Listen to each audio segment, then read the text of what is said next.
السلام علیکم۔ میں ہوں خالد حمید، خبروں کے ایک بلیٹن کے ساتھ۔ بھارت کی جانب سے دریائے راوی میں 2 لاکھ کیوسیک سے زائد پانی چھوڑنے اور مسلسل بارشوں کے باعث پنجاب کے دریاؤں میں پانی کی سطح تیزی سے بلند ہو رہی ہے۔ دریائے چناب، ستلج اور راوی میں اونچے درجے کا سیلاب ریکارڈ کیا گیا ہے۔ فلڈ فورکاسٹنگ ڈویژن کے مطابق ہیڈ مرالہ پر پانی کا بہاؤ 9,50,000 کیوسیک سے تجاوز کر گیا ہے۔ خانکی پر بہاؤ 6,57,000 کیوسیک، جبکہ قادر آباد بیراج پر 2,78,000 کیوسیک ریکارڈ کیا گیا ہے۔ محکمہ انہار کے مطابق ہیڈ مرالہ اور خانکی کی گنجائش 11 لاکھ کیوسیک ہے۔ دریائے ستلج میں گنڈا سنگھ والا کے مقام پر پانی کا بہاؤ 2,45,000 کیوسیک ہے۔ دریائے راوی میں جسڑ کے مقام پر 2,26,000 کیوسیک کا خطرناک ریلا گزر رہا ہے، جبکہ شاہدرہ اور ہیڈ بلوکی کے اطراف بھی سیلابی صورتحال ہے۔ کرتارپور اور گرد و نواح کے دیہات میں سیلابی ریلے گھروں اور کھیتوں میں داخل ہو گئے ہیں۔ متاثرہ علاقوں سے لوگوں کو محفوظ مقامات پر منتقل کیا جا رہا ہے۔ ڈپٹی کمشنر سیالکوٹ کے مطابق گزشتہ 24 گھنٹوں میں شہر میں 355 ملی میٹر سے زائد بارش ریکارڈ کی گئی ہے۔ پنجاب حکومت نے سیلابی خطرات کے پیش نظر 6 اضلاع میں امدادی کارروائیوں کے لیے فوج کو طلب کر لیا ہے۔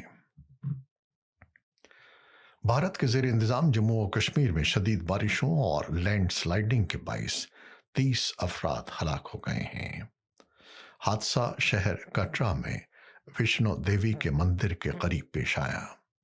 ریسکیو ٹیموں نے کارروائیاں شروع کر دی ہیں، جبکہ محکمہ موسمیات نے مزید بارشوں کی پیشگوئی کی ہے۔ پاکستان تحریک انصاف کی سیاسی کمیٹی نے اعلان کیا ہے کہ لاہور کے حلقہ NA 129 کے ضمنی انتخاب میں حصہ لیا جائے گا۔ یہ نشست میاں اظہر کی وفات کے باعث خالی ہوئی تھی۔ کمیٹی نے بانی PTI کی ہدایت پر ارکان اسمبلی کو پبلک اکاؤنٹس کمیٹی سمیت تمام اسٹینڈنگ کمیٹیوں سے استعفے دینے کی ہدایت کی ہے۔ سابق وزیر اعظم عمران خان کو آنکھوں میں دھندلا پن اور دباؤ کی شکایت کے باعث ان کی بہن علیمہ خان نے انسدادی دہشت گردی عدالت میں طبی معائنے کی درخواست دائر کر دی ہے۔ درخواست میں موقف اپنایا گیا ہے کہ عمران خان کو بنیادی طبی سہولتوں سے محروم رکھا جا رہا ہے۔ عدالت نے اڈیالہ جیل کے سپرنٹینڈنٹ اور پروسیکیوشن کو نوٹس جاری کرتے ہوئے 29 اگست تک جواب طلب کر لیا ہے۔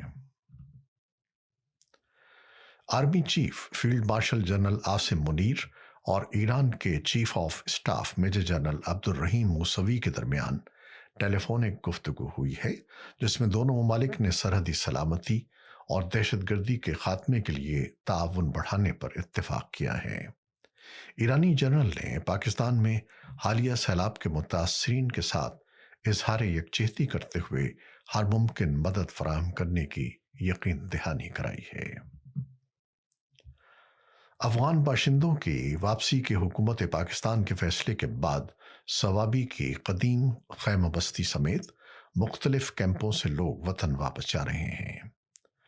پشاور کے بورڈ بازار میں پولیس کارروائی کے دوران درجنوں افراد کو گرفتار کر کے طورخم روانہ کیا گیا۔ حکام کے مطابق رواں ماہ اب تک 60,000 افغان شہری واپس جا چکے ہیں، جن میں اقوام متحدہ کے POR کارڈ ہولڈر بھی شامل ہیں۔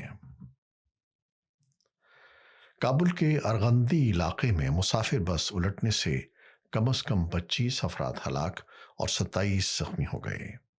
افغان وزارت داخلہ کے مطابق حادثہ ڈرائیور کی غفلت کے باعث پیش آیا۔ پاکستان نے غزہ کے خان یونس کے ہسپتال پر اسرائیلی فضائی حملے کی شدید مذمت کی ہے، جس میں 21 افراد شہید ہوئے، جن میں 6 صحافی اور 1 ریسکیو ورکر شامل ہیں۔